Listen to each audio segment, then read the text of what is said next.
For that purpose, we propose a new machine. A fight lies before us, a fight for action, for vigor, for vitality and manhood. Sir Oswald Mosley, regarded as one of the most influential politicians of British history, was leader of the British Union of Fascists leading up to World War II and was at the height of his power in the 1930s. Infamous for his black shirts that gained a great deal of influence in British Parliament after the Union's founding in 1932. His policies defined a generation of political conflict and encapsulated a larger conflict between democracy and totalitarianism in Western civilization. Mosley was born on November 16, 1896, to Catherine Maud Edwards Heathcote and the 5th Baronet, Sir Oswald Mosley. Mosley could trace his lineage back to a man known as Arnauld de Mosley at the time of King John. Nicholas Mosley, and another important figure in the Mosley family, was a prosperous woolen merchant from Manchester who was instrumental in raising soldiers and money to finance the building of warships for the Navy to defend England against the Spanish Armada. When Mosley was 5 years old, his parents separated due to an obscure conflict between his father and mother's family. After the separation, Mosley went on to be raised by his mother in Betton Hall and by his grandfather, the 4th Baronet Sir Oswald Mosley.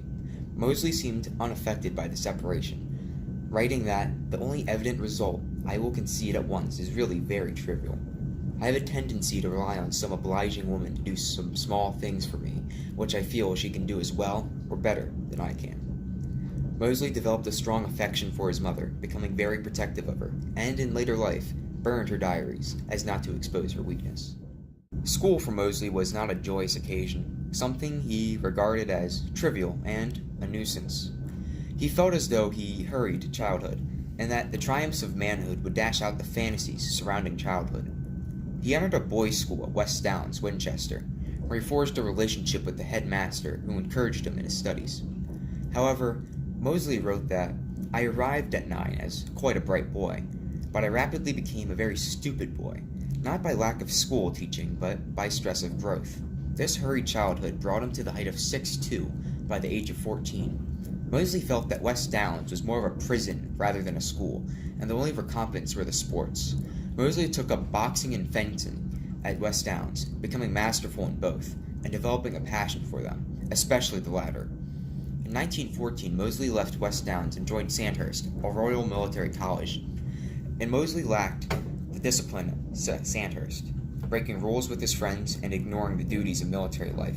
Mosley would be kicked out of Sandhurst for unruliness, but would soon return on the outbreak of World War I. After being expelled from the Royal Military College for a riotous act of retaliation, he enlisted in the First World War, where he was commissioned to the British cavalry unit named 16th the Queen Lancers, and then was sent to fight in France on the Western Front. Soon enough, afterwards, he transferred to the Royal Flying Corps as an observer. In May 1915, Mosley was demonstrating his flying skills to his mother and sister, and he crashed the plane, which left him with a permanent limp as he had injured his ankle. He soon returned back to the trenches, still in 1915, at the Battle of Loos. Due to his prior injuries in the crash, which he had not let completely heal before he went back, he collapsed and passed out from the pain of the injuries. He then spent the rest of the war working in the Ministry of Munitions, a British government position created during World War I that was meant to oversee and manage the use and creation of munitions that were to be used. The creation of this came after multiple munition crises, including the shell crisis of 1915, and the Foreign and Commonwealth Office, responsible for promoting and protecting British interests overseas and in Britain itself. Mosley married Lady Cynthia Curzon in 1920. The wedding took place in the Chapel Royal in St. James's Palace in London, arguably the social event of the year. It was attended by King George V and hundreds of guests. Now married, Mosley began to pursue a career in politics. He started out with the Conservative Unionist Party and joined the House of Commons after the First World War in 1918. He continued to develop his policies and increase his reputation, and was elected to the seat in Harrow and became a member of Parliament. He was the youngest MP of his time. He would soon come into conflict with his own party due to the Irish question. Mosley was in favor of Irish Home Rule and opposed to the Conservatives' employment of the Black and Tans, a police force infamous for the harassment of Irish citizens and multiple incitements of violence. He quickly became a member of the newly formed Labour Party, but believed that since he had changed parties, he would not be re-elected in Harrow.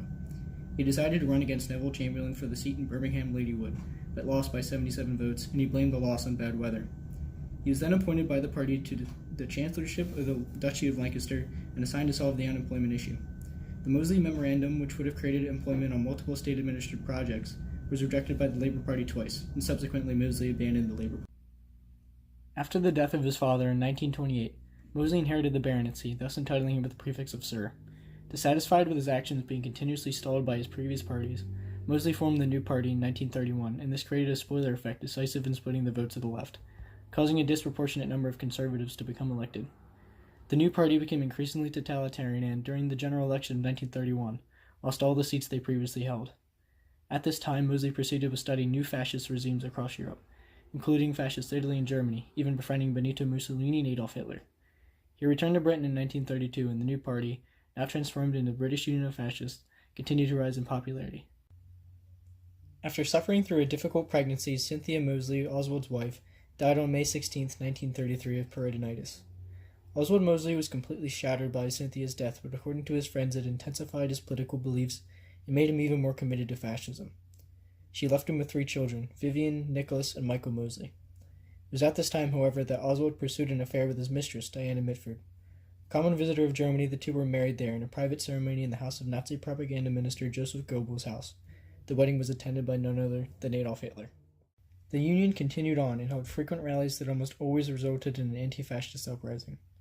Communists and Jews were often targets of the Black Shirts, and Mosley's followers continued to denounce their plot to, quote, destroy the West. In October of 1936, a Black Shirt march would descend to pure violence in the Battle of Cable Street, where protesters fought policemen who were attempting to push the march forward. Their resistance proved too much for the BUF, and the march was abandoned. Nevertheless, the BUF continued to be influential in British politics and boasted memberships upward of 50,000. Public perception declined soon after the Night of Long Knives in Germany and atrocities performed by the fascists in the Spanish Civil War.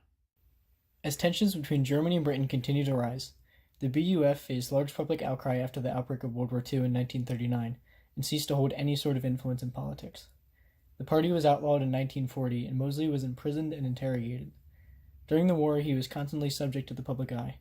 Eventual protesters by former BUF members allowed for his imprisonment to be cut short in 1943, but Mosley was still placed under house arrest. He grew ill at this time, and his sister-in-law nursed him back to health. The beginning of the war marked the end of Mosley's political reputation. Mosley's later policies seemed to contradict his previous prime in politics. After World War II, he advocated for a sort of isolationist European Union. This idea was fueled by the rise of communism in the East, pushing Mosley to believe that the only defense against communism would be a united Europe. He foresaw the rise of China as a superpower, only driving him further into the plan for a united Europe.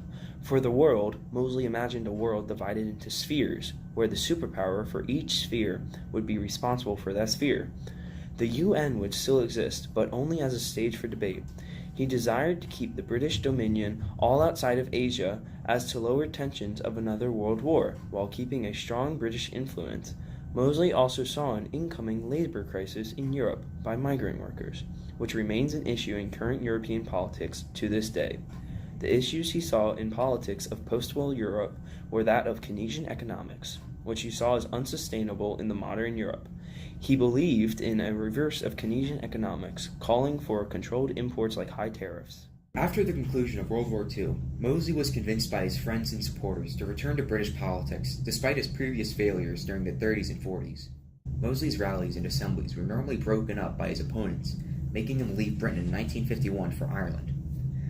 After the 1958 Notting Hill race riots over the immigration of African Caribbeans to Britain, Mosley decided to return to Britain to take advantage of the situation. He put his bid in for the 1959 general election at Kensington North. His platform based around strict immigration control and prohibiting interracial marriages. Mosley only received about 7.6% of the vote. He returned to politics in 1966, and in another general election received only 4.6% of the vote. In the same year, Mosley inherited his baronetcy and became the third Baron Ravensdale from his mother. Mosley retired and moved to France, where he wrote his autobiography, My Life. Oswald Mosley died on December 3, 1980, and the cause of death was Parkinson's disease. His body was cremated in a ceremony held at Père Lachaise Cemetery. and his ashes were then scattered on the pond at Orsay. His legacy, tied to that of the British Union of Fascists that he created in the 1920s, is a solemn reminder that fascism existed, even in meager forms, in Britain and beyond.